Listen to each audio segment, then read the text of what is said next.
Hello అండి, welcome to tree media devotion.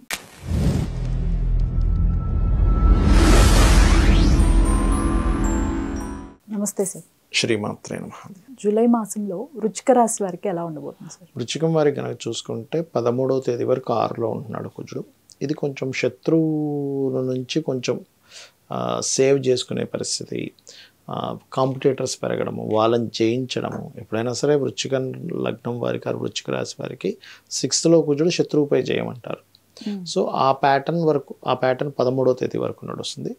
దాని తర్వాత కొన్ని అంటే వివాహ సంబంధించిన విషయాల్లో కానీ, కొంతమంది పార్ట్నర్స్ కనెక్ట్ అవ్వడం కానీ ఇంకొంచెం గ్రోత్గా ఉంటుంది 13 తర్వాత.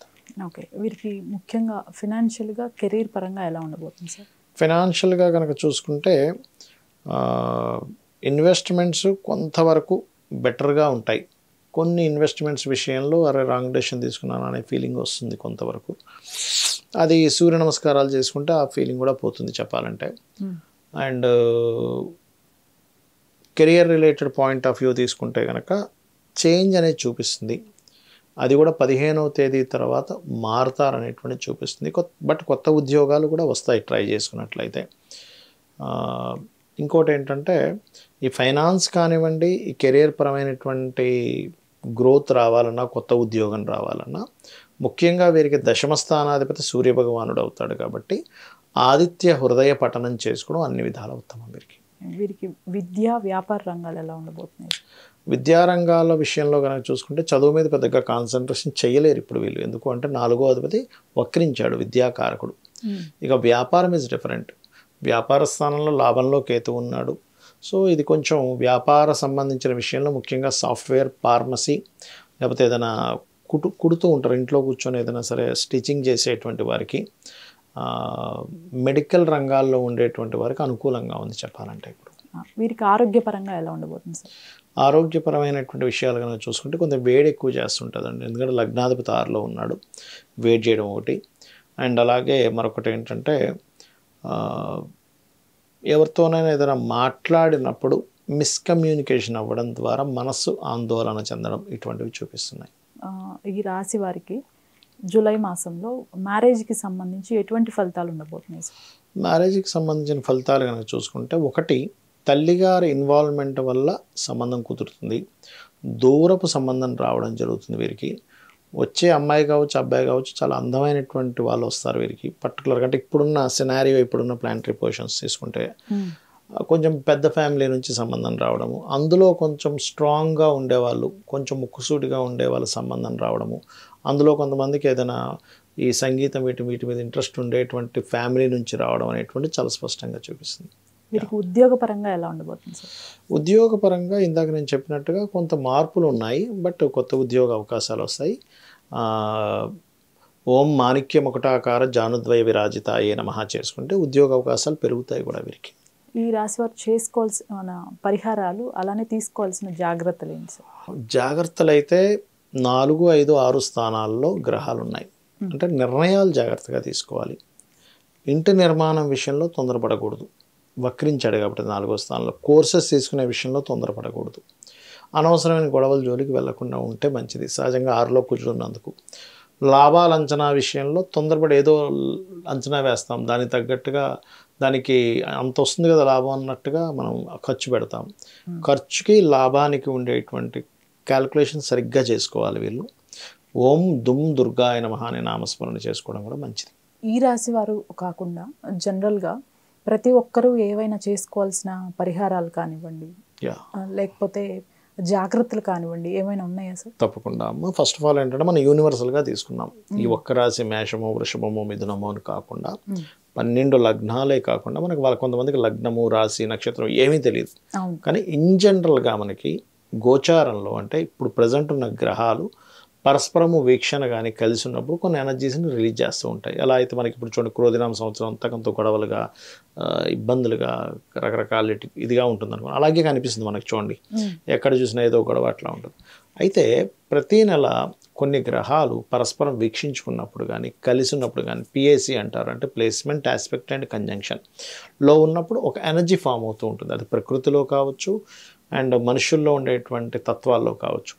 ఇది ముఖ్యంగా గొడవకి దారితీసేటువంటి యోగాలు ఎక్కువగా పనిచేస్తున్నాయి. కాబట్టి వీలైనంత మట్టుకు కూల్గా మాట్లాడుతూ ఉండడం బెస్ట్. అగ్రెసివ్గా వెళ్ళినప్పుడు అదేమవుతుందంటే పెద్ద గొడవకి దారితీస్తుంది.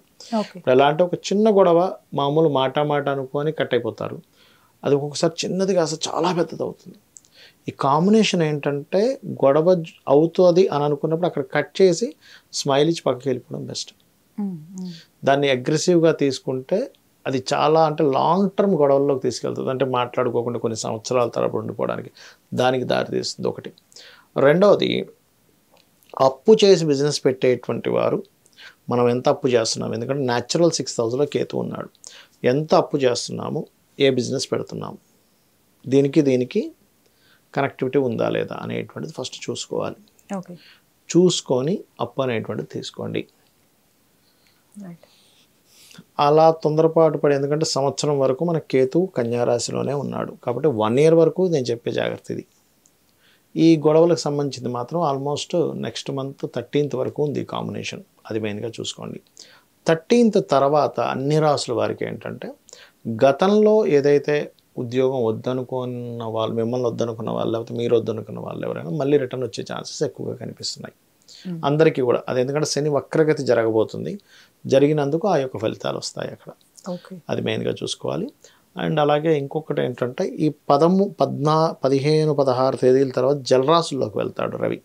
అన్ని రాసుల వారికి కూడా ఒకటే, ఈ జలరాశుల్లో రవి ఉన్నప్పుడు వాహనాల మీద అందరూ కూడా కొంత జాగ్రత్తగా వెళ్తూ ఉండాలి. ప్రతి ఒక్కరు కూడా. ఎందుకంటే జలరాశి అనేది ఏంటంటే న్యాచురల్గా రవి అనేటువంటిది ఆలోచనాకారకుడు. ఈ ఆలోచన సూర్యభగవానుడికి ఎందుకు ఇచ్చారంటే న్యాచురల్ 5th లార్డ్. జలరాశుల్లోకి వెళ్ళే రవి ఏం చేస్తాడంటే కొంచెం ఎండను తగ్గిస్తాడు, వర్షాలు పడేలా చేస్తాడు కాస్త. మనకి జూలై 14, 15 తర్వాత నుంచి అంతా కూడా. సహజంగా చూడండి, మనిషికి బాగా చలి కానీ మందత్వంగా ఉన్నప్పుడు మనిషి బుద్ధి మీద కూడా దాని ప్రభావం చూపిస్తుంది. మీరు గమనించండి, బాగా చల్లగా ఉంది, అబ్బాయి ఏం నిద్ర లేసం పడుకుందాం అనిపిస్తూ ఉంటుంది. అంటే ఏమిటంటే ఆ సమయంలో ప్రత్యేకంగా మీరు వీలైతే గనక ఆదిత్య హృదయ పఠనం కనుక చేసినట్లయితే, ఆలోచనాకారకుడు జలరాశుల్లో ఉన్నప్పుడు నిర్ణయాలు తప్పుగా తీసుకుంటూ ఉంటారు. కాబట్టి జూలై 14th, 15th నుంచి ఆల్మోస్ట్ ఆగస్ట్ 14th, 15th వరకు కూడా కాస్త మీ ఆలోచనలు అందరూ కూడా ఆలోచన తీసుకునేటప్పుడు కొంచెం జాగ్రత్తగా చూసుకొని ఆలోచన చేయాలి. పొరపాటు కూడా ఆ పర్టికులర్ టైంలో జలరాశిలో రవి ఉన్నప్పుడు అంటే ఇది ఎవరూ ఆడకూడదు, కానీ కొంతమంది తెలియక ఈ బెట్టింగ్స్ అని ఇట్లాంటివన్నీ ఆడుతూ ఉంటారు, ఇటువంటివి చేయకూడదు. కొంతమంది షేర్ మార్కెట్లో కూడా వెళ్తారు. షేర్ మార్కెట్ అనేటువంటిది ఏంటంటే వాళ్ళ పర్సనల్ చార్ట్లో ఒక కాంబినేషన్ పర్టికులర్గా ఉంటుంది. ఇది ఏంటంటే ఒక 10-15 వేల జాతకాలు దాదాపుగా 10,000 అయితే ఖచ్చితంగా తీసుకొని రీసెర్చ్ చేసి చెప్తున్న అంశం ఇది, రీసెర్చ్ చేసి చెప్తున్న అంశం. అదేమిటంటే ఎవరికి బాగా వర్తిస్తుంది షేర్ మార్కెట్, డైలీ ట్రేడింగ్ చేసేవారికి ఎవరికి బాగా యోగిస్తుంది అంటే వాళ్ళ పర్సనల్ చార్ట్లో 2వ స్థానం అంటే ధనస్థానం బలంగా ఉన్న వాళ్ళకి, పంచమం అంటే స్పాంటేనియస్నెస్. షేర్ మార్కెట్ అంతా ఏంటంటే ఎక్కడ మనం ఇన్వెస్ట్మెంట్ చేయాలి, ఎక్కడ చేయకూడదు, ఎప్పుడు సెల్ చేయాలి, ఇప్పుడు బై చేయాలని స్పాంటేనియస్గా అప్పటికప్పుడు డెసిషన్ తీసుకోవాలి. సో ధనస్థానము, పంచమ స్థానం, అష్టమ స్థానం అంటే ఈజీగా వచ్చే మనీ. షేర్ మార్కెట్ అంతా కూడా ఈజీ మనీ కోసమే చూస్తారు, కానీ అది యాక్చువల్గా ఏంటంటే ఒక స్ట్రాటజిక్గా వెళ్ళాల్సింది అది. సో ఈజీ మనీ కారకుడు కూడా సపోర్ట్ చేయాలి దానికి. 8th and 11th లాభాలు అంటే 2, 5, 8, 11 కారకులు బాగున్న వాళ్ళకి, ఆ కాంబినేషన్ ఉన్న వాళ్ళకి, దీంతో పాటు ఒక నీచభంగ రాజయోగం కానీ ఒక విపరీత రాజయోగం కానీ ఉన్నవారికి ఈ యొక్క షేర్ మార్కెట్ ద్వారా డబ్బులు వస్తాయి. అందుకని ఈ జలరాశుల్లో రవి ఉన్నప్పుడు షేర్ మార్కెట్ విషయంలో తప్పుడు నిర్ణయాలు కూడా జరుగుతాయి జనాలకి. అది కూడా చూసుకుంటూ నిత్యము గనక సూర్య నమస్కారాలు ఎవరైతే చేసుకుంటారో వాళ్ళకి ఇబ్బంది అనేటువంటిది కూడా ఉండదు. ధన్యవాదాలు. శ్రీమాత్రే నమః.